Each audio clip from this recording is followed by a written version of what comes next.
তো hello everyone, আজকে আমি আবারও চলে এলাম তোমাদের কাছে নতুন একটা ভিডিও নিয়ে। আজকে চলে গেছিলাম রাজবল্লীতলার রাজবল্লী মায়ের মন্দিরে। যেহেতু আমার সামনেই বাপের বাড়ি, আর রাজবলহাটে রাজবল্লী মায়ের কাছে আসবো না তা কি কখনো হয়?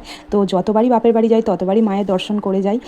এই হচ্ছে আমাদের মা রাজবল্লী মা সবাইকে তুমি ভালো রেখো, তার সঙ্গে সঙ্গে আমাকেও ভালো রেখো, আর তোমরাও ভালো থেকো। সব সময় আমি যতবার আসি এই কথাটাই বলে যাই। আর সত্যি কথা বলছি, এইখানে এলে না মনটা এত পরিমাণে শান্ত হয়ে যায়, তোমাদেরকে বলে বোঝাতে পারবো না। দেখো এখানে সন্ধ্যেবেলা অনেক মানুষজন আসে মায়ের সন্ধ্যে আরতি দেখার জন্য।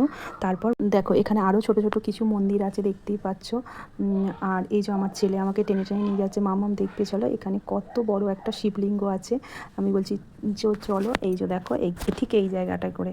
তো আমি বলবো যে তোমরাও আসো, এসে ঘুরে দেখে যাও।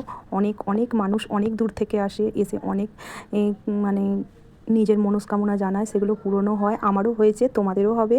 মা খুবই জাগ্রত।